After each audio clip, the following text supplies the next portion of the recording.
Hello, everyone. My name is Paola. Welcome to Mindalia TV livestream, where thousands of people around the world are gathering to watch the interviews and talks organized by MindaliaTV.com.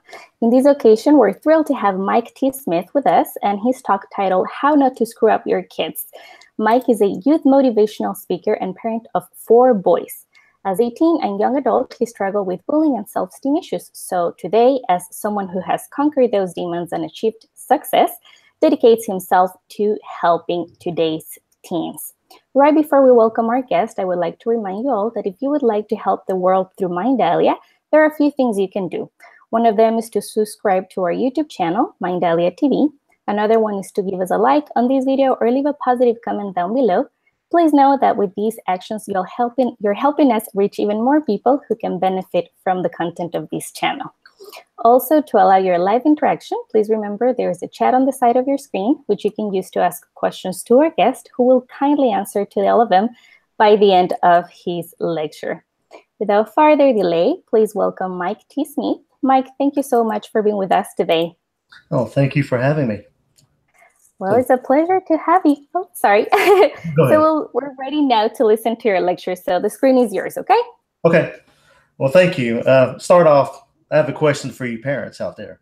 Has your kid ever had a negative attitude towards something and it bothered you because you understood that this negative attitude is keeping them from living life to their full potential? And then suddenly in a single moment, you realize that that negative attitude was all your fault. One of those parent moments where you think, my kid's just like me, but it's not one of those, my kid's just like me, that you're particularly proud of, but nevertheless, it's one of those moments. And you did that to them. You gave them that negative attitude towards that. I recently had one of those proud dad moments. My 12-year-old son, Caleb, he just finished his second year of track running for his school. His first year, he went in as a 5th grader, never ran in his life. And he ran his first mile in practice and did it in 6 minutes and 53 seconds. So he beat the 7-minute milestone before he even realized it was a thing. It was cool because he crossed the finish line in practice. Everybody's cheering for him. They picked him up, put him on the shoulders, and he really had no idea why it was such a big deal. But it was. And this is his first year. He went on to compete at the state championship in Tennessee for the elementary, and he placed 3rd in the 800-meter race. And he went to the off season, and he came back as a 6th grader and strongest runner in his middle school team, and became team captain as a 6th grader. Now, I don't tell you all that to brag, even though I am proud of him being his dad. I'll tell you all that he did all that with little to no practice outside of the mandatory team practices. Everything his coach, if his coach wasn't right in front of him telling him what to do, he didn't practice. And he really kind of had a bad attitude towards practice. Not spiteful, not mean, not hateful. He just didn't do it. And I told him, and his coaches told him, look, raw talent is great. I mean, he's obviously very talented, but raw talent will only get you so far. It's good at this level, but eventually here you are with this talent up to here, and you got everybody here who doesn't really have that natural talent, but they have desire, and they're working while you're not. And they're working, and that gap's going to lessen, and eventually they're going to pass you up, and you're going to wonder what happened. So as his dad, I'm trying to protect him from that, because I asked him, I said, do you want to be the best you can be at this track thing? He said, absolutely, because I'm not forcing anything on him. I'm one of those dads that I don't force anything, but you have to finish what you start. Well, he loves track. And then his coach even told him, look, we're working, all you are is gift right now, which is great. And if we can we haven't even scratched the surface of your potential. If we can get you to work hard and come back into out of the off season in shape, then we can start working to get you faster and better from the very beginning. You lose everything in the off season, and then you got to build it back up. And we're trying to prevent that from happening. And I had several talks with him, just trying to get to the bottom of why he doesn't run outside of it. Now, his coaches love him. He goes to practice. He does what's asked of him. He's a strong leader on the team, and he goes to all the meets. And and one day he said something to me when I'm trying to have this talk with him. And he said something that went boom, hit me right between the eyes. And I said, "Oh gosh, I owe you an apology, Caleb, because I realized that your attitude towards practicing running was all my fault." And a little background on me, I exercise. I just try to stay in shape. I'm not trying to do anything crazy, but I run. I jokingly call myself a casual runner, a social runner, meaning if someone calls me, I'll go run with them. I love running 5Ks. I've ran a few Tough Mudders. I even ran a half marathon. But I love the camaraderie. I love everything about the racing world. I love being around other people who run. Even though I'm not a serious runner, I'm social runner. I like that social part of it. And here's what Caleb said to me. I said, "Caleb, you got to practice." We're in the car. He said, "Daddy, I love running with my team. I love the coaches. I love competition. I like running for my school. I just love everything about it. But I hate running alone. It's boring." And I was like, oh, that's when I realized that I did this to him. I programmed him to have this negative mindset towards practicing running by himself.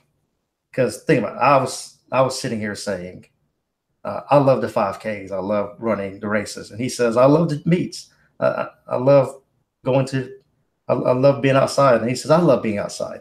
And then he said, I love being around other people who run. He said, I love my teammates. I love competing. Then I'm saying, I hate running by myself. It's boring. And it sucks. And he's saying, I hate running by myself. It's boring. And that's when I realized how bad I had screwed his mindset up towards running. Now, keep in mind, as far as everything else, tied with his mom, I'm his biggest fan. I've spent several Saturday mornings at the track practicing. I spent several full Saturdays and even other days, Sundays, being at the track all day just to watch him run for a few minutes. I don't mind it. I'm supporting him. I love him. And I've went to the specialty shoe stores and they tried on 10 different pairs of shoes, watched him run, checked his mechanics, see how his style, and they put him in shoes. I didn't ask how much they were. I just bought him the best things possible. I bought him the clothes, and like I said, I've spent all day, and I've been his biggest fan, his biggest supporter. But I really messed him over in the part that's important. Anybody who knows what I do, I'm a youth motivational speaker. I'm a mindset guy. I believe you have to win the battle here between your ears before anything else. You have to believe you can do it. You have to have the right attitude towards things to get to that next level. And I gave him the wrong attitude.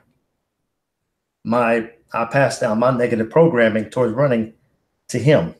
And it's fine if I feel that way, but it's not fair to him that I set him up for that even before he ran his first time. I've been saying that as far as I can remember. And before he was around, before he was not even walking, running, not even crawling. But that's what I've been saying. So that's all he's heard his entire life. And that's when I told him, I said, look, I owe you an apology. That's my mindset towards running. You have to develop your own. And I said, so we got to shift your mindset towards it and how you feel about running by yourself. So what we did is we come up with a solution. So instead of his attitude being, oh, I've got to run, it's, oh, I get to run. And it sounds cheesy, but it's just enthusiasm covers a lot of things up, and you eventually convince yourself that it is fun. But he says, I get to run.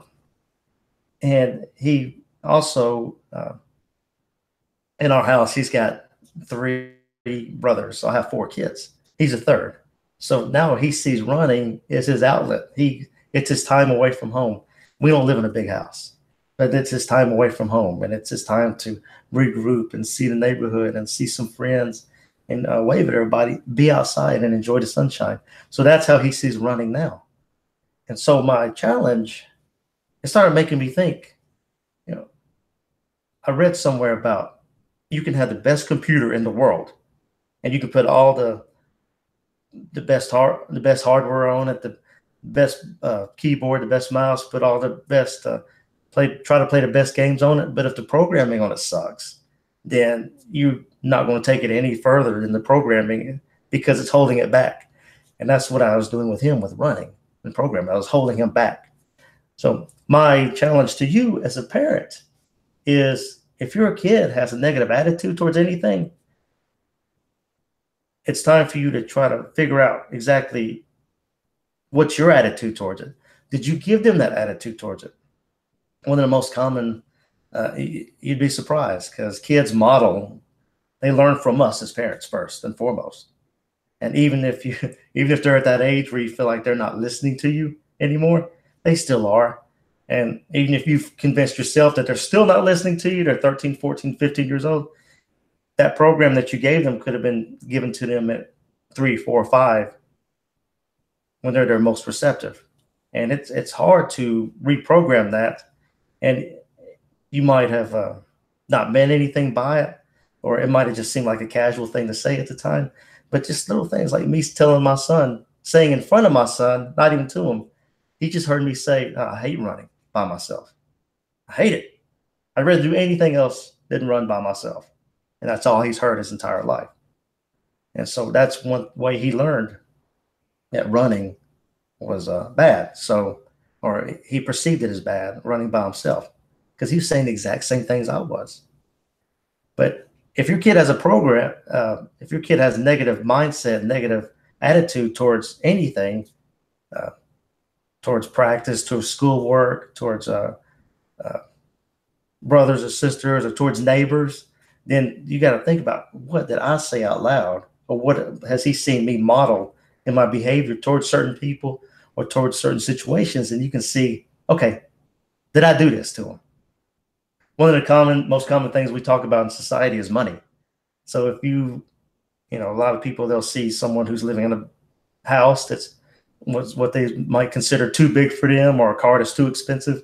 And it's a common thing to hear somebody say, they don't need that. They don't need that. Nobody needs a house that big. Well, that's not for you to decide. But if you tell your kid, or if you say that out loud and your kid hears it, then they're thinking, okay, having a big house is bad, having a nice car is bad, because I'm going to be judged by society for it. Or to say something like, hey, look at that car they got, they must be selling drugs. And then their kid takes it as, okay, well, I don't want them to think bad things about me. So you psychologically sabotage yourself and your efforts, and it could be deep down, deep rooted, but it's still there. And so that's my first challenge as a parent, is just figure out exactly your mindset towards things. And if you pass it over to your kid, just look at any negative attitude that you think your kid has towards anything, and then ask yourself, what's my attitude towards it? What have I said out loud? And then when you figure it out, you work on, first you have to come clean. You have to apologize and admit that you made a mistake. And this is how we fix it. And then you reframe your thinking towards it. I'll give you another example. The other day I had a neighbor. He come up to my house and he said, look, man, I need to talk to you. I said, okay, what's going on? And he told me that he'd been cutting his yard, and he found dog mess in his yard, and he was blaming us. And I said, okay, well, my dog's not in your yard. And have you seen him? He said, no. And I wish I could tell you I stayed cool, calm, and collective about it, but I didn't. I had a moment where I just told him, look, it's not us. We've been great neighbors to you. But the point is I could have focused on that one neighbor and not on all the other neighbors I have who were, are very neighborly and very good to us. And there was actually a neighborhood cookout happening at the time.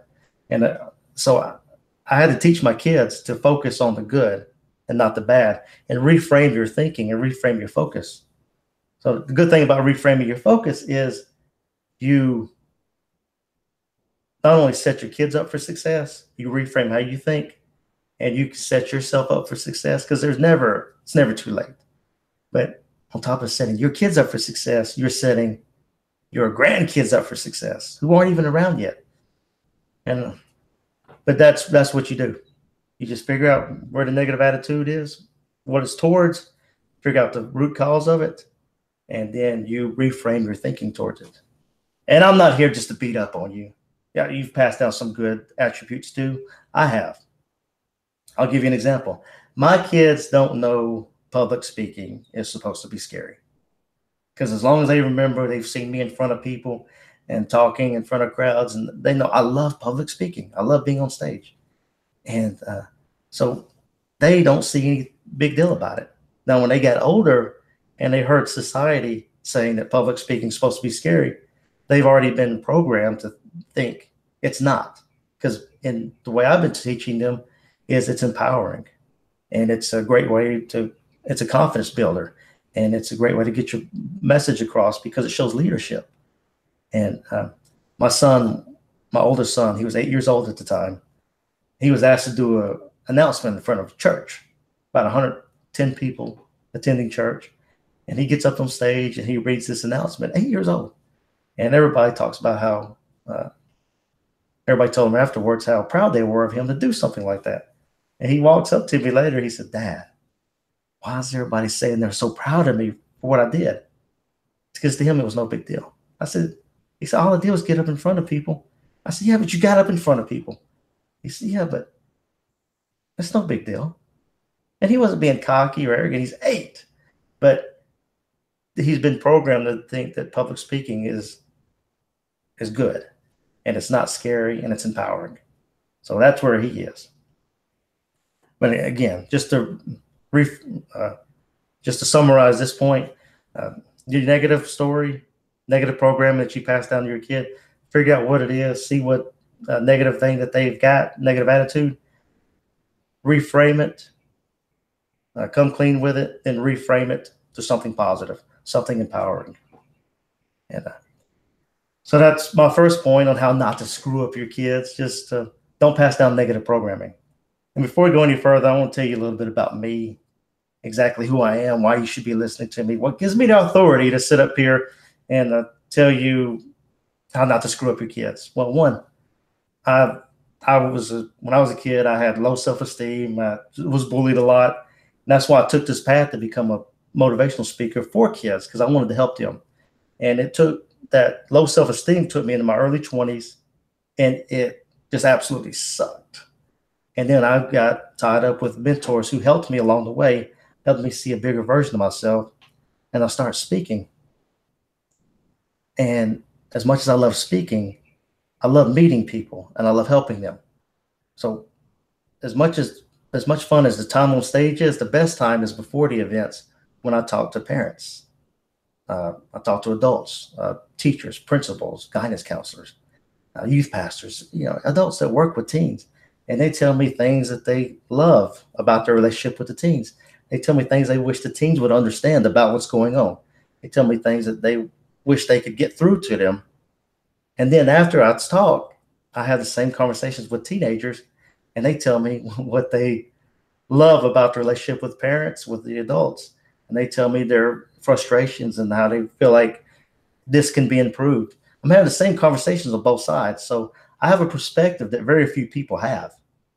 And I don't take that lightly. And I'm a problem solver. I'm always thinking, how can I help this person? Because I understand what it's like to struggle. But the most important thing is, and for our talk today, most important thing is that I am a parent myself. I have 4 boys, and there's nothing I want more than to put them on the right path to success, to be a good dad, to set the example and set the right tone.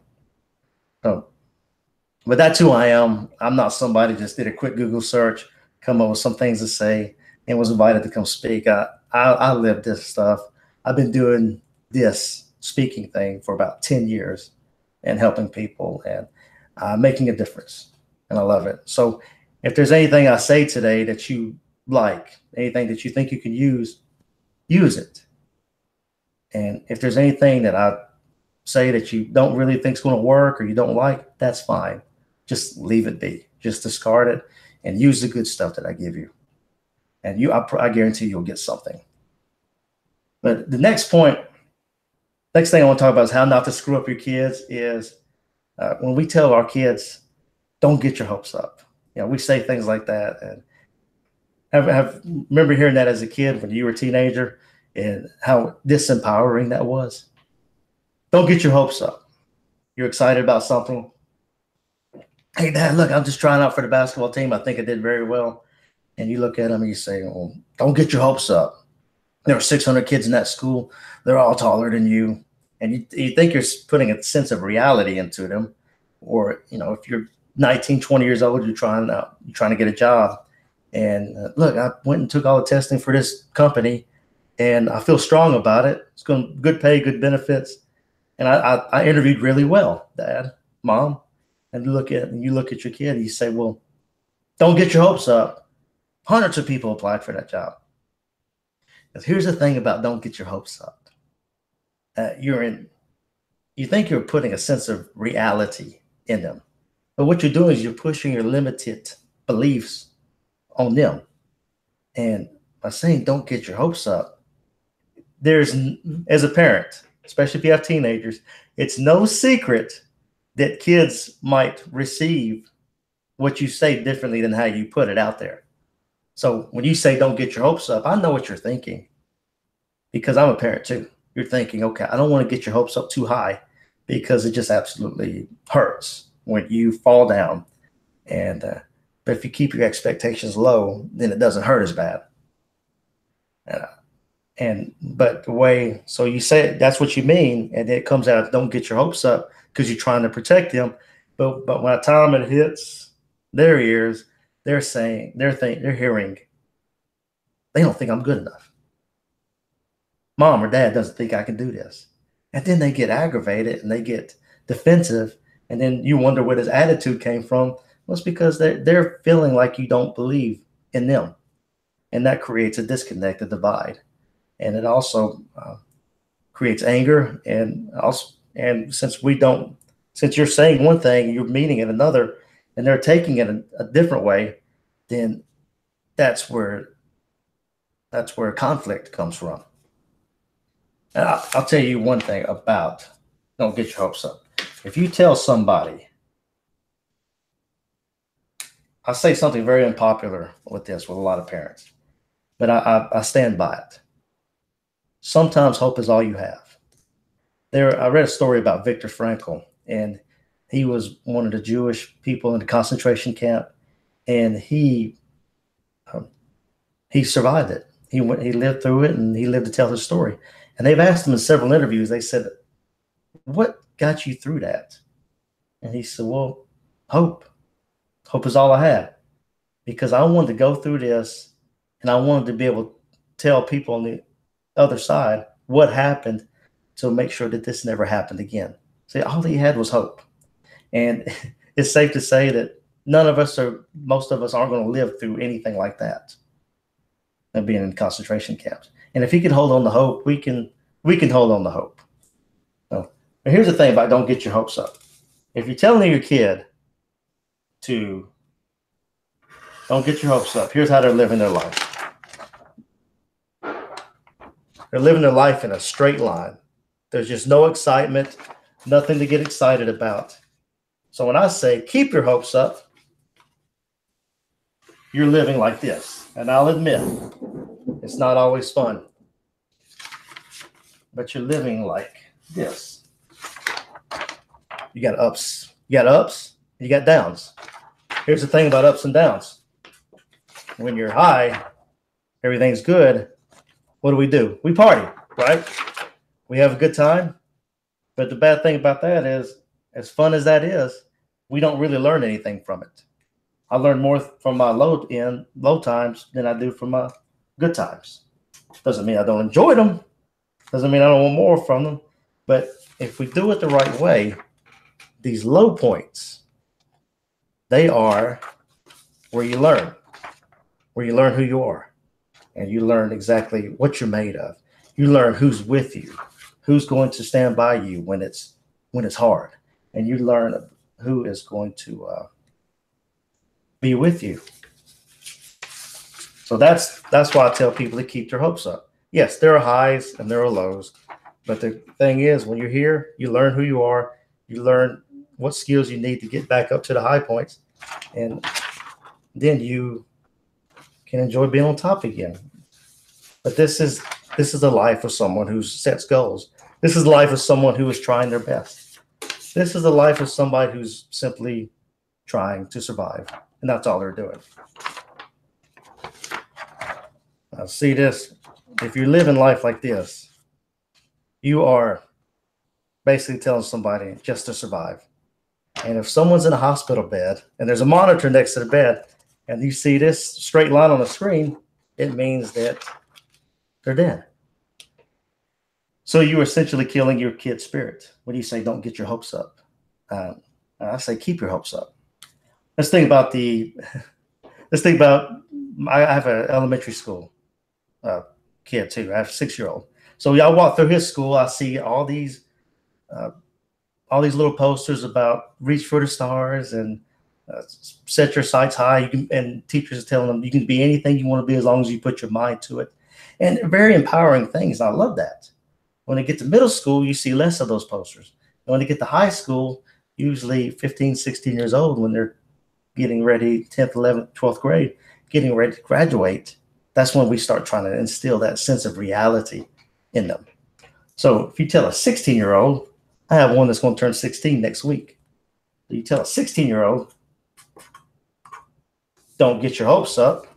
And the average life expectancy, let's see, it's 80 years, right? So if I told my 16-year-old, if you're telling a 16-year-old, any 16-year-old, don't get your hopes up, and they got 64 years to just survive, 64 years of flatlining and just simply existing. That's not a life you want for yourself. That's not a life you want for your kids. That's 64 years of just looking forward to Fridays, hating Monday, Tuesday, Wednesday, and Thursday. That's 64 years of just living for the weekends. And that's not what we want. We want to be on fire. We want life like this. We want to be excited about things. So, the last thing I want to talk about is how not to screw up your kids. And this may be the most important. How not to screw up your kids is don't screw up yourself. Meaning we got to take care of ourselves. As parents, we tend to fall on that proverbial sword where we just think we have to just give everything to our kids, and we give everything we can to our kids, but at the same time, we got to take care of ourselves. This dawned on me one time when I was on a plane, and I was getting ready to go to Phoenix, Arizona. And of course, I was listening to the stewardess talk about the safety checks, what's going to happen if this happens, and if the oxygen, and when they said the oxygen bag will fall down from the ceiling and grab it. And she said, in the event that you're traveling with small children, put your oxygen mask on first.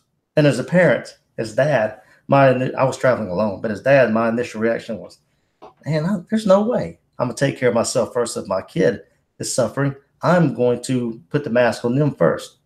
But then I thought about it, that if I'm taking care of them and due to the detriment of me, then neither one of us have a chance. So that's what you got to do. You got to take care of yourself first. Not in a selfish way. There's nothing selfish about it. It's self-preservation.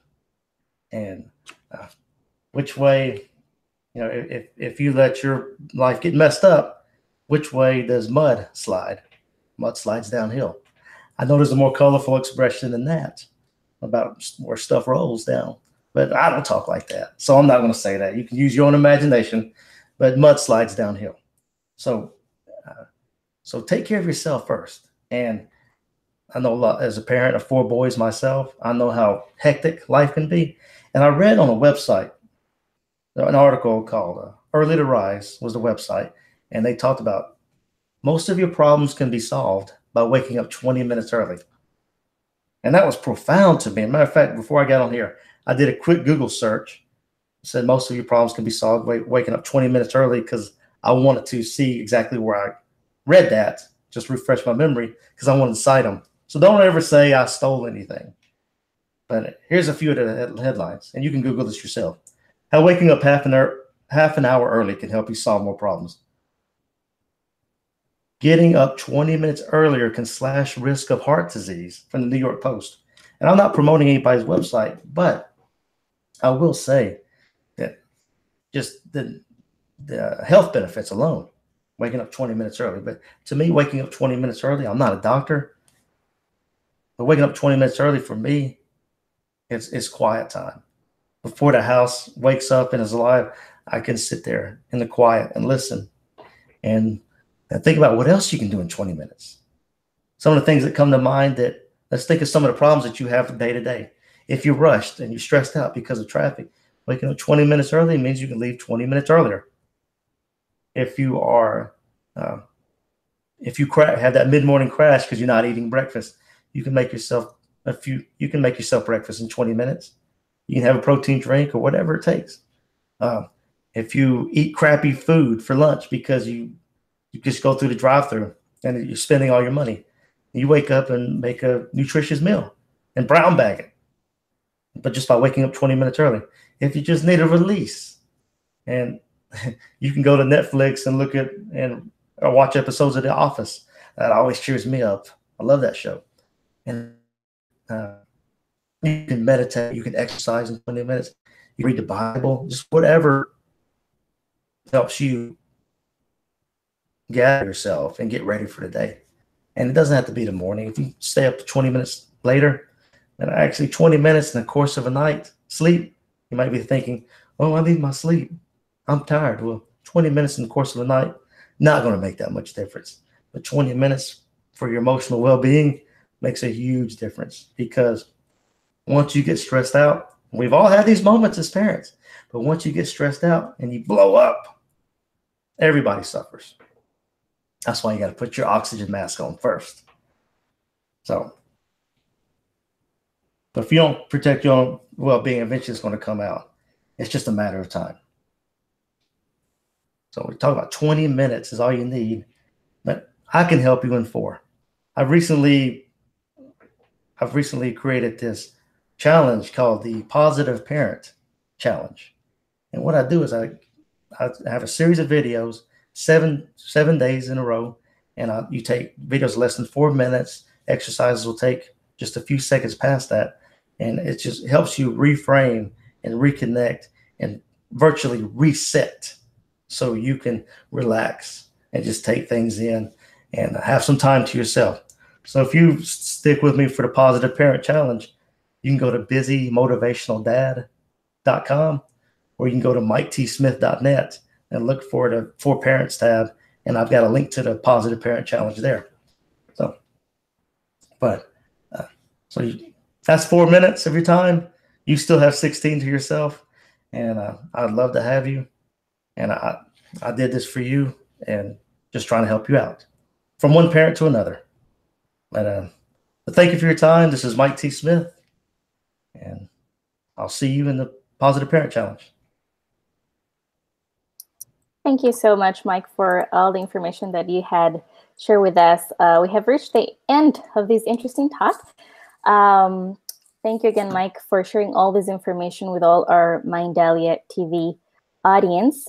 Before we move on to the audience questions, I would like to remind you all that Mindalia TV is a non-profit organization, and our main goals are to help spread human knowledge and to promote planetary solidarity by all means.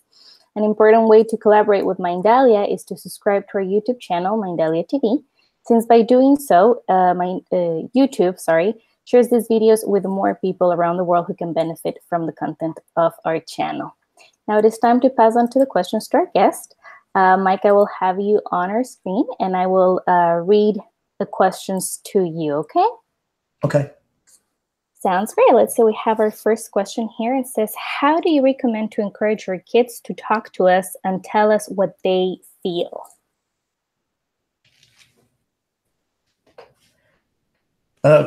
Is this in conflict or just general? Or I believe it's in general terms, just okay. How do we encourage them to tell us how they feel? I think the best way to do that is, here's what my conversations with all these kids, I've noticed one thing. They feel that disconnect. But if you tell them a lot of what you went through when you were their age, not in a judgmental manner and say, well, when I was your age, this is how we did it. But just being open and being honest and showing them that you understand what they're going through, then it takes away that whole divide, and they feel more comfortable with you. So, and just tell them to be honest with you. It's like my dad, when I was a kid, my dad told me, he said, don't you ever lie to me. He said, whatever it is that you feel like you might have to lie to me about, just tell me and we'll work it out. And it's a judgment free zone. He let me know that in the beginning that it's going to, uh, it might be uncomfortable, but just be receptive and let them know that you're here.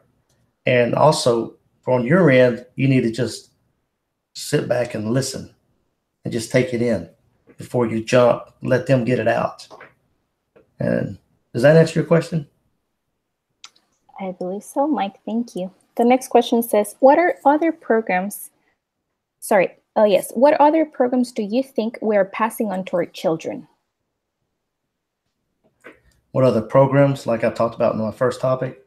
I think money is a big thing, like I said, and success. I'll give an example. When I was a kid, and I'm old enough to remember answering machines. So when you heard them out loud, you played the tape. I heard my voice on an answering machine, and I heard this just like everybody else in that time. You hear your voice, and like, man, I didn't know I sounded like that. So I told someone, I said, I don't like the sound of my voice. And he said, well, most people don't. Most people aren't born with good voices. You're not. I'm not. And we're just not one of the lucky ones. And he said, so that's it.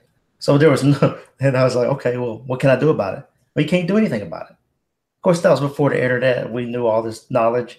And of course, there is something you can do about it. You can take voice training in that case.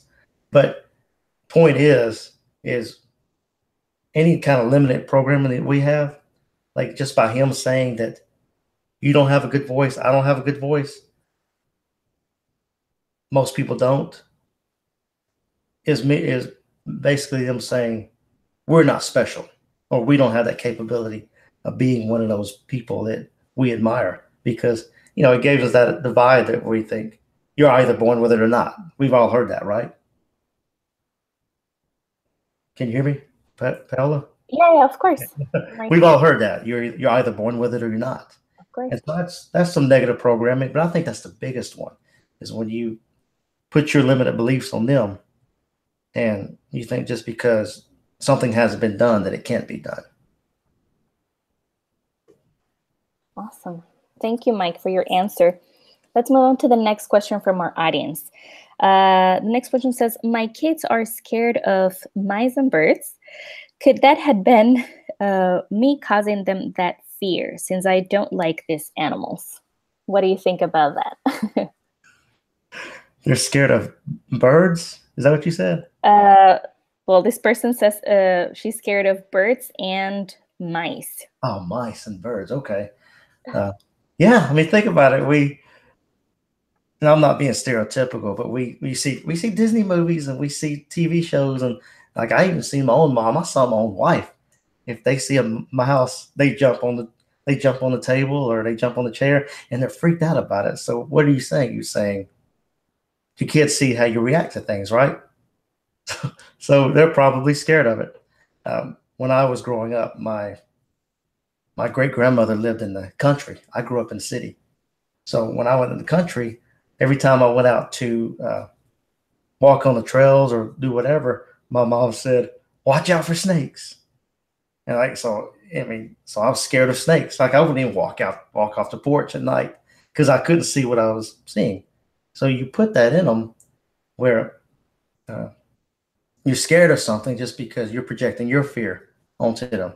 Now, my mom's case, I should have a healthy respect for snakes because there's a lot of bad ones out there, and mice are nasty and birds could be nasty. But if you're freaking out and they're seeing that pattern, they're seeing how you're reacting to something, how you're modeling that behavior towards this, then absolutely, I think they pass that down to them.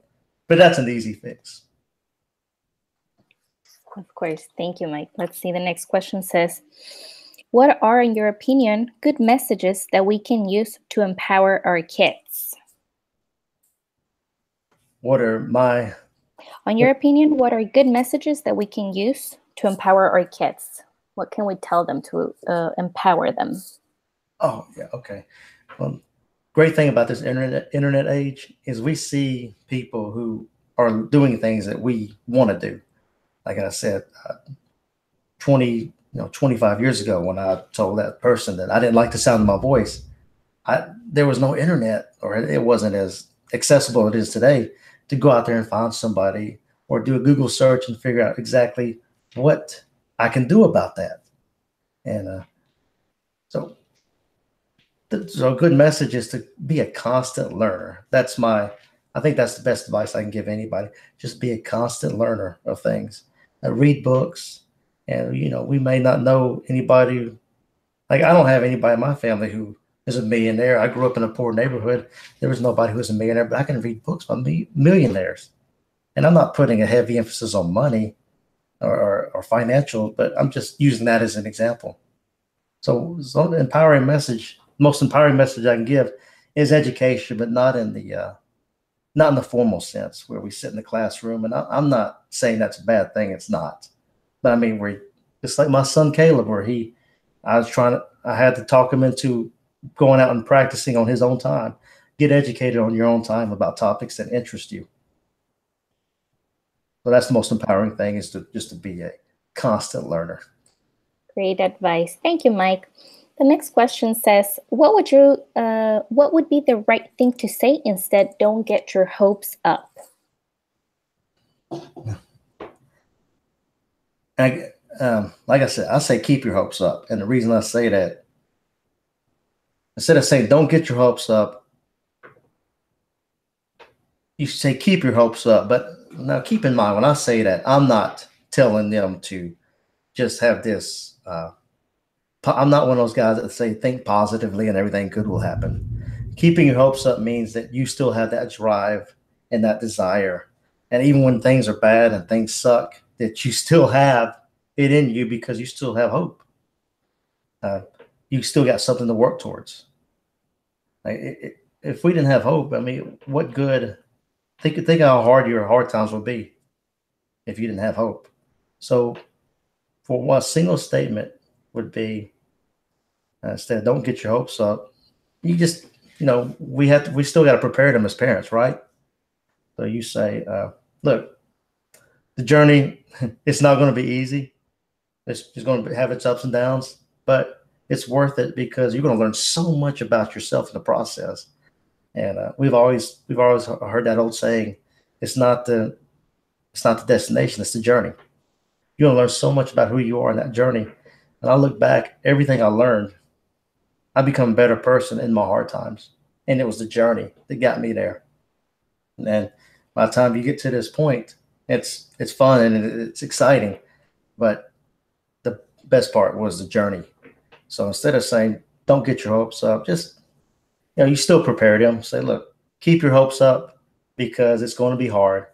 You're going to have your ups and downs, but keep your hopes up because that's what's going to keep you going through the process. And it's worth it because not only are you empowering you, but you're empowering the next person that's going to do this behind you. Great. Next question. How can we encourage and nurture our kids when they are going through low times?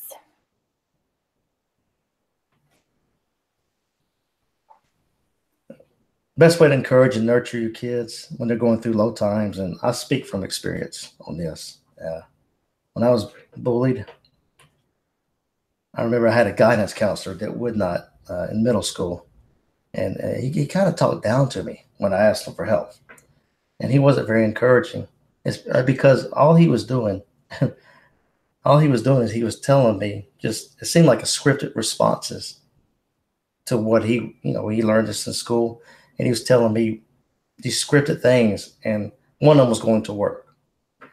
So the best way to encourage them, and this is something I learned recently, is you seek to understand others rather than be understood. And what that means is you listen. Because when we go through a hard time, I mean, what is it that we're so fast, quick if a friend comes to us or a family member and they're trying to tell us something that's going on, and we think, and we're quick to just throw out advice, whether it be generic or us throw something out there that we think can help. But in most cases, all people want is someone to listen to them because they want to be understood. And if you stop and listen long enough, you can get to the bottom of what's going on. And another thing you do listen is you can ask leading questions to help them. It shows that you care. And I'm not saying that do anything disingenuous, because you do care. And just by asking questions, just to lead them, like, why do you feel this way? What do you think we can do to make this better? And sometimes we talk ourselves through problems. Have you ever done that, Paola? Were you? Of course, yeah. You talking to somebody, then or sometimes, we see it on TV. I saw something on TV the other day that said someone's talking, and I need to talk to you, and they just keep talking about their problems, and the other person didn't say a thing. And then at the end, they come to the conclusion of what they should do by themselves. And then they said, I'm glad we had this conversation. And they just walk away. And he didn't say a thing. But it's funny. But it happens in real life all the time. All the time. True statement, Mike. Awesome. Let's see. We're reaching to the end of our questions. The next question says, what are the personal actions you take to take care of yourself? I wake up before everybody in my house, and I do that because it gives me time to clear my head. And but I exercise, and when I say exercise, I want things to be as easy as possible because I don't want to stress out about things. So when I exercise, I follow other people's programs. I'm not trying to create my own. And I read books. I'm an avid reader, and that's something I didn't start doing until I was 28 years old. And I was one of those guys that didn't pick up a book from high school up until I was 28, and someone challenged me. But reading just takes you to a different level. I read nonfiction books. I don't read much fiction. And so I read, I exercise. I play with my kids. And I have a 6-year-old, a 12-year-old, a 14-year-old, and a 16-year-old next week. He'll be 16. So there's different levels. And but the biggest thing is when I'm with my kids, with my wife, I'm fully present with them. I try to put the phone up. There's times that people can't reach me. And so that's one way I nurture myself. I take care of myself because as a parent, I take care of myself by taking care of my family. But I still need that time to myself. And I fill that void with exercising and reading, taking long walks at night. And it sounds like a greeting card, but I promise you this is what I do. And watching just some comedies on TV that I don't have to think with. That's what I mentioned The Office earlier. I love that show. Thank you, Mike. The last question from our audience. What do you advise to raise kids and set them to be successful? I tell kids, fail early, fail often, and fail fast. And what I mean is fail early. Don't sit back and just think about things. I'm horrible at overthinking. It's something I still struggle with, but I fight it every day. Overthinking things, overthinking speeches, overthinking just about anything that I create to help other people. But so when I say fail early, just go out there and try it. Go out there and try different things. And fail fast, and meaning when it doesn't work, just we heard the old saying, get back on your horse. Just get back and start doing it again. You might take some time to reset. And then fail often is just keep trying over and over and over again. There's a Japanese proverb. I love Japanese culture. My grandmother's from Tokyo. So a quick little fun fact about me, I'm 5'6", and I'm one of the tallest people in my family. My grandmother's 4'7". So that's one benefit of being Japanese. But an old Japanese proverb is, fail 9 times, get up 10. And I was doing this saying that once you fail, just keep getting back up. Don't reset. Don't stop. But my best advice to raise successful kids, like I said, just fail your way to success. Does that make sense? Fail your way to success, meaning just keep trying, because you're never going to hit it the first time. It amazes me watching NBA players and baseball players and NFL players, how they can like NBA, they can miss like 4 or 5 shots in a row, but they keep shooting because they got to shoot themselves out of it. And that's what we have to do in life, is we have to get ourselves out of it by just keep taking massive action and learning along the way. So when you fail, you stop long enough just to process what happened, see how you can regroup, see what you need to learn, and just keep going. Awesome. But can I add to that real quick? Of course, please. One thing that people do is we teach our kids is we try to discourage them from failing. And like, again, it's protecting them. But I tell my kids, fail early, fail fast, and fail often, because now you do it with purpose and you do it with with a process, but just keep trying. It'll eventually come. Of course. Just to keep being consistent. Thank you so much, Mike, for all the information that you have shared with us. I would just like to remind everyone that if you would like to help the world through Mindalia, you can do a few things, just as simple as giving us a like on this video, leaving a positive comment down below, or subscribing to our YouTube channel, Mindalia TV. Again, thank you, Mike. We appreciate the information that you have shared live with us, with many people from many places around the US and the world.